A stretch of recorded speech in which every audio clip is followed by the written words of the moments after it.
Hey guys, you're in a nutshell with me, Ina. Okay, maiba naman tayo ng pag-uusapan in this episode. Hindi muna related sa immigration ang pag-uusapan natin ngayon.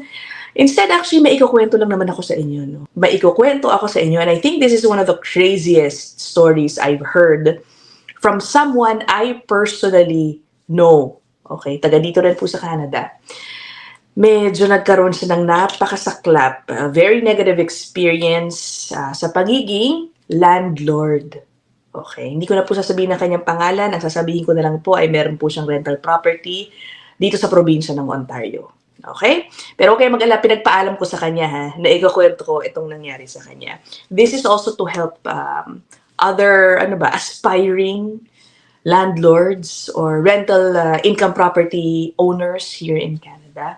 Kasi sa totoo guys, ako, isa rin sa mga goals ko, isa sa mga pangarap ko ba dito sa Canada is to eventually own a rental income property, multiple, kung pwede, di ba? Why not?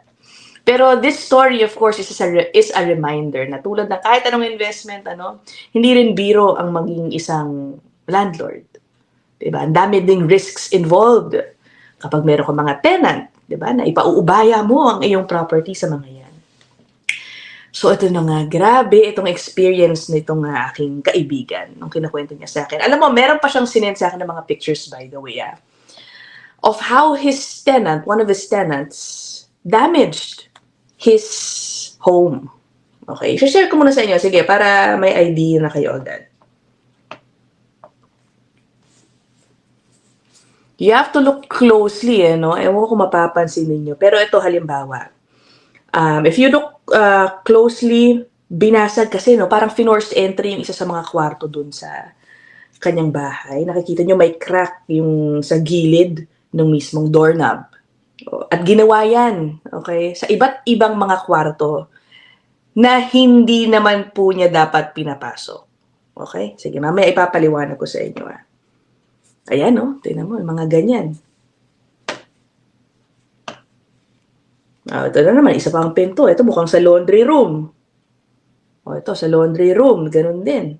Nako, ito, nakita nyo. Pininturahan ba naman yung pader? Tingnan nyo. Yun, pati yung lapag. Ayan, nakikita nyo, no? Ito, tingnan nyo, okay. This is a mattress. Sinunog ba naman, guys? Isipin nyo, buti ka mo hindi nadama yung buong bahay. Pero, later on, you will hear how this person attempted, parang nagsunog 4 times. Gusto yata sunugin yung bahay nitong aking kakilala. So, ayan at least may idea ko, may visual kayo sa damage done doon sa bahay, sa rental property ng aking kakilala. Sige, umpisahan na natin, Itong kanyang rental property ng aking kaibigan, merong 6 na kwarto. It's actually for student, it's a student housing. Okay? 6 na kwarto, tig isang tenant kada room. So now, merong isang lalaki na inilapit, nangangailangan daw ng tutuluyan. Ang kwento yata, naghiwalay daw sila ng kanyang misis. Okay? Yung misis ay international student sa Canada. So this husband is or was on a spousal open work permit. Okay? Nirefer siya nung isa sa mga tenants na dun sa bahay. So ito na, nandun na. Initially okay naman daw, wala naman daw problema. Nag-umpisa ang problema noong the other tenants started smelling weed. Okay? Nagsusmoke daw sa loob ng house ng marijuana. Okay, yes, it's legal here in Canada, pero ang house rule doon, syempre, huwag ka namang mag-smoke sa loob ng bahay, doon ka na lang sa labas, di ba? So, the tenants complained to the landlord, my friend, who went to the house to confront him and inform him and tell him not to do that anymore. Aba, ang ginawa daw nung tenant, nagsindi daw sa harapan niya mismo. Nagsindi daw sa harapan niya at sinabi na, "This is Canada." Alam mo yun, kung hindi mo ko mapipigilan, legal to dito. Parang gano'n, not exact words yan, guys. Siyempre, na-shock naman tong aking kaibigan, di ba? Parang, sue me if you want. May ganong-ganong linya pa yatang binibitawan. So anyway, that obviously was not resolved. And the smoking inside the house continued. Hindi lang doon po natapos ang aberya ng mga ibang tenants. Later on, they started to observe, ano ba, disturbing behavior, from the guy. Nagiging violent rin daw. Okay, paanong violent? For example, meron tong insidente, kasi may shared laundry room daw sila, no? Hinatak ba naman daw yung paa ng isa sa mga tenant, ano ba, na parang habang paakyat o pababa ng laundry room, something like that. Hindi naman daw pinatulan, pero kumbaga, he was starting to harass the other tenants there. Okay? Ang iisip pa nga daw ng ilang mga tao doon, nung ibang tenants rather, is gusto yata nito ma-provoke kami at masaktan namin siya para siya maging victim. May ganung pag-iisip, but who knows, diba? So anyway, hindi naman yata pinatulan itong lalaking ito. Until they somehow got in touch with the ex-partner, the wife of the guy. And then turned out, sinasaktan pala ni Mister ang kanyang ex-wife. Okay, kaya po yata siya iniwan. Okay, sinasaktan daw po niya. And the wife said na hindi lang daw marijuana ang ginagamit, kumbaga, nung kanyang hiniwalayang asawa. Okay, so now the other tenants learned this and got scared. Naku, ang nangyari, umalis na rin po sila ng bahay. Okay, umalis sila ng bahay. Natira na lang ngayon si lalaki. Si lalaki was occupying a room in the basement. Okay. Ngayon, ang nangyari pa, he stopped paying rent.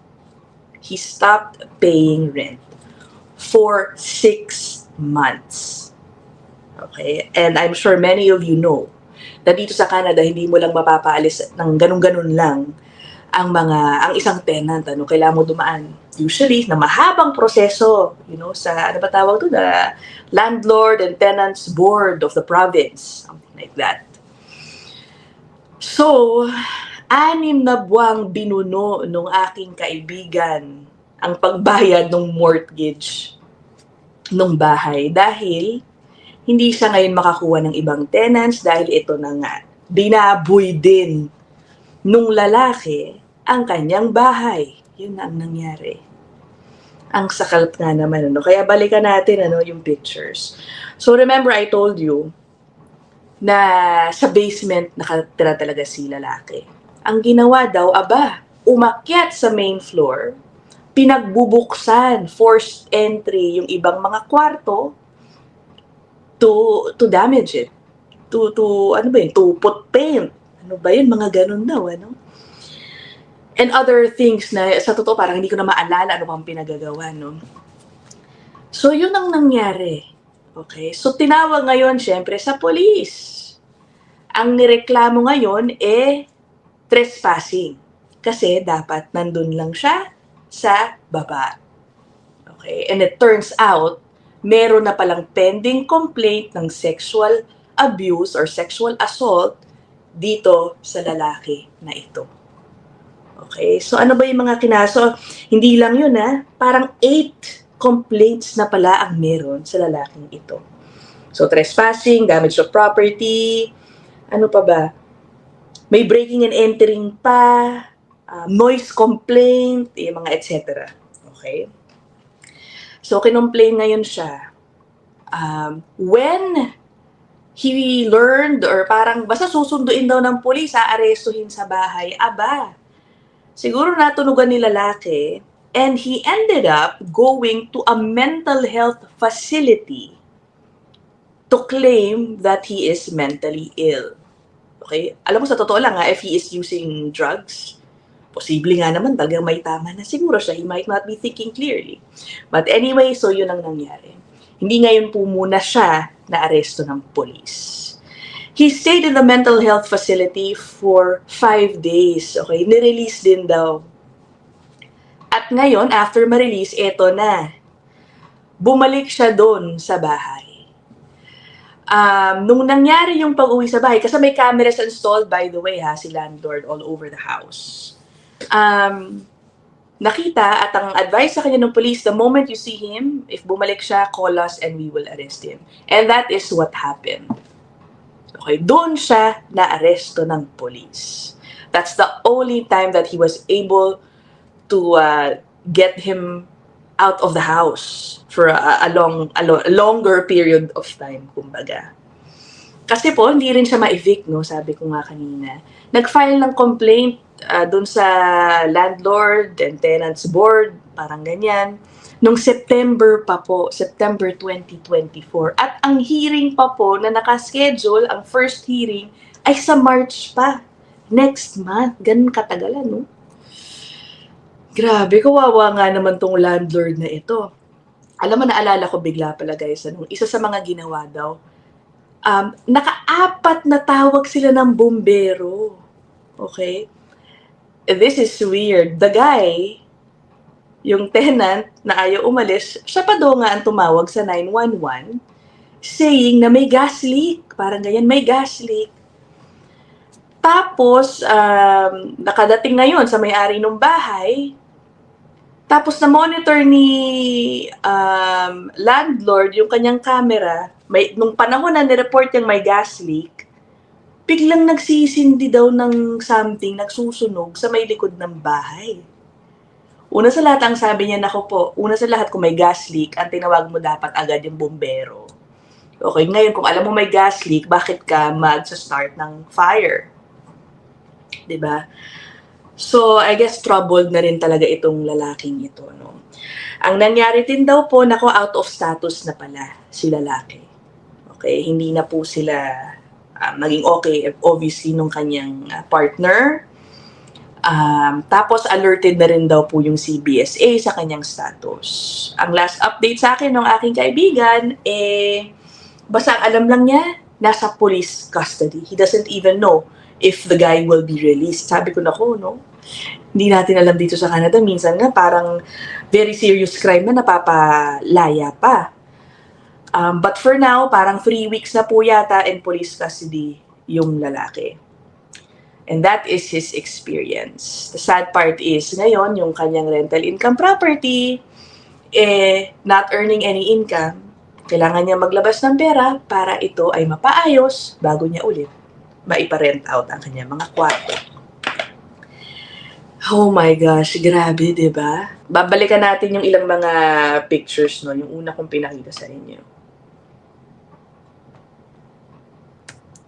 Ito, yung kanyang pininturahan ba talaga yung pader, no?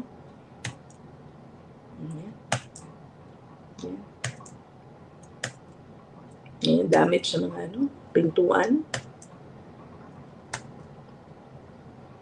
Yan, damage sa pintuan.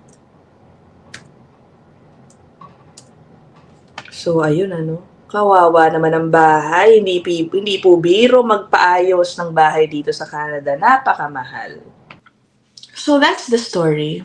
Again, a reminder na, nako, of course, as with any investment, merong risk na kasama. Pati ang pagiging rental income property owner. Diba? Grabe, no? Naku guys, kung may advice kayo para dito sa aking kaibigan, please put them down there in the comment section. Sa ngayon, yun lang ang alam ko guys na update. Okay, basta alam ko magtatanong kayo, basta nasa police custody. Of course, my friend is expecting na ang eventually magiging punishment is deportation, Deportation. Ito pa nga, naalala ko bigla, nung inaresto daw ng police, alam nyo, sinasabi pa daw nung lalaki, may Miranda rights. Parang hindi daw siya binasahan ng kanyang Miranda rights. Alam niyo ba yung Miranda rights? You have the right to remain silent. Anything you do can be used against you, etc., etc. May ganun pa daw hinihirit. Sa Canada, hindi naman po pala yung required gawin ng mga arresting officers. Ay, nako. Grabe. Let's pray for my friend na sana malampasan niya na itong kanyang phase, this problematic phase of his, being a landlord. And if you have other similar stories, please do share them if you can, down there in the comment section. And again, if meron kayong tips, ano bang pwedeng gawin? Paano ba ma-ensure na hindi na makakabilik yung lalaki dun sa property ng aking kaibigan? Put them down there as well. Yeah. So yun lang naman, maikling kwento, no? I hope some of you learned something. I will end this here. I'll see you guys in the next one. Bye!